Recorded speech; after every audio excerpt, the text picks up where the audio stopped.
father, I'm a lawyer, I'm a dentist, I'm a doctor. Most of all, they think I'm an ATM machine. Ladies and gentlemen, I want to dedicate this award to two people in my life. My two boys at home, Damien and Storm, that gave me the time that I needed to produce all the champions and allowed me to steal most of their life from them. 97 SA champions, the 38 world champions, and 27 international champions. That is the kind of man that Nick Durandt was. His son is here in the studio with me. And, you know, when we talk about your dad, Damien, the big character that he was, the gold chains, the rings, what was that? What was that all about? So I think before we go on to that topic, I sat at the back there, I was laughing a lot with the guys from the Wits team and previous players from Orlando Pirates and Chiefs, and you hear them all talking about championships, and all the guys are fighting over championships. I'm going to hand you a proper championship material t-shirt of a man that produced over 160 champions in this country. So that's for you. Thank you. So thank you very much. I'm very honored. Durandt's Boxing and Fitness, that's going to really be a prized item of mine, because what Nick Durandt did for South African boxing is second to none. Even in world boxing terms, he's second to none.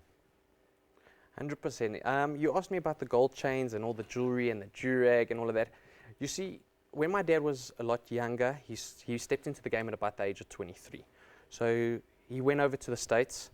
He started working with a lot of top trainers in the States, and I think he got a lot of influence from the States market, all the jewelry, the durags, that kind of image. And I think my dad at that stage brought that image back to South Africa and portrayed that image, and that was the long hair. That was Nick Durandt. When you said the man with the long hair in boxing, everyone go Nick Durandt or the gold chains. How was it growing up with a man who was famous for being a disciplinarian, didn't take any nonsense from the boxers? If you weren't up to scratch in the gym, you were out. That was his philosophy.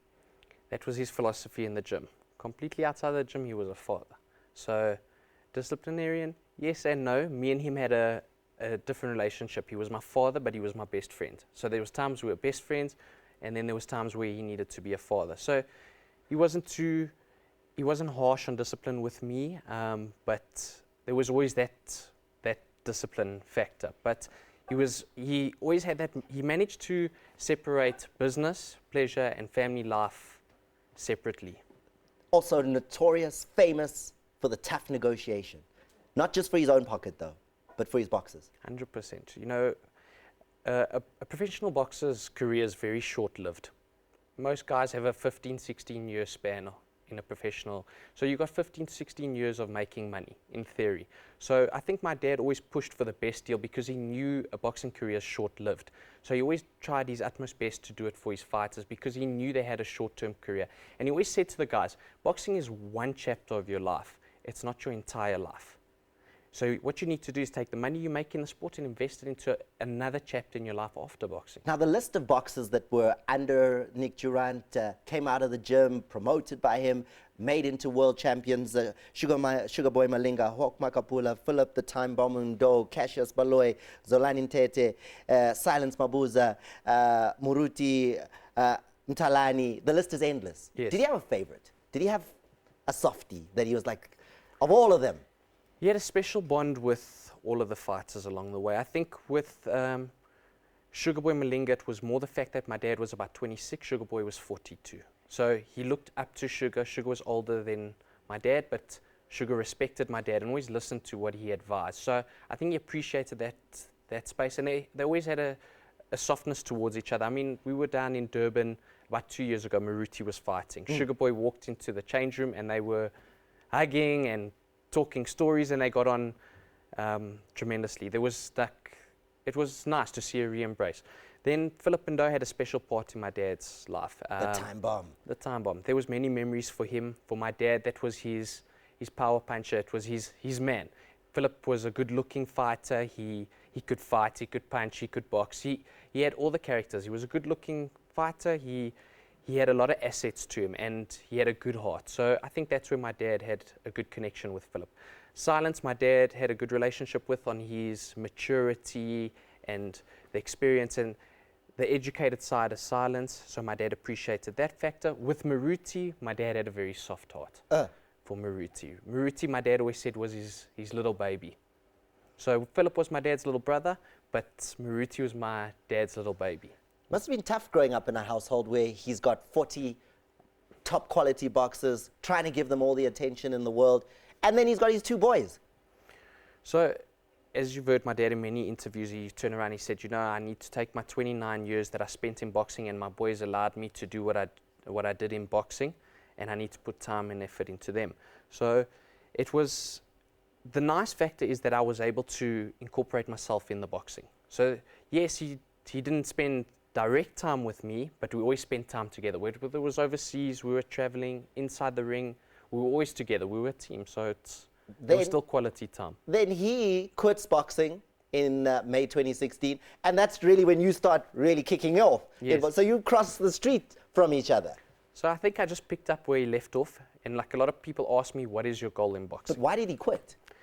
He retired from the game. I think my dad had 29 years of unbelievable moments and memories in the sport, and he had reached a point where he had produced enough champions for him to go down as a great. So it came down to the fact that, does he see any more longevity at that point in the sport? Not really. Is he going to make more champions? Yes, he could, but it's going to take longer. So he thought, let me leave it at a peak. He obviously saw me coming through, reaching the age of, at that stage, 25, and he thought, you know what, I've reached a point where I've done it. I picked up the sport from around that age. Let me pass the baton on to my son. Damien Durandt, he also left you with a mission, though. Yes. So when he decided to retire in May last year, I took it badly. It wasn't easy for me. It was a big part of my life. It was something we did together. And I felt that with that, I was losing the love of the game because of the love for my father. So I sat down one night and we were discussing. It took about a week or 2 weeks, and he said to me, he said to my boy, what do you want to do? Do you want to go and continue boxing? Do you just want to run the gym? You want to train normal public and teach them how to box and just continue with that? What do you want to do? So I said, Pops, you know what the problem is? I don't want everyone to turn around and say, he was just Nick's son. So he said to me, no, you're wrong. You've got the winning recipe. I've seen it in you. All I want you to do is go out there and make one world champion, just to prove that the Durandts have always had the winning recipe. And for me, when people ask me, what do you want to do in boxing? I want to produce champions. It's what my dad taught me to do. But I'm not going to go and produce my own champions. I'm going to go and extend his champions. I'm going to go make the 98th South African champion, 99th South African champion, the next 39 world champion, and so forth. I'm not making my own record. Don't mistake in that. I'm extending my dad's record. Damien Durandt, I think South Africans have enjoyed getting the insights behind the scenes into the family life, who Nick Durandt was, and also the legacy that you will now continue in South African boxing. It's always good to know that the Durandts will still be in boxing. 100%. Thank you very much, Damien Durandt, son of the great boxing promoter Nick Durandt, joining us here on Sport at 10.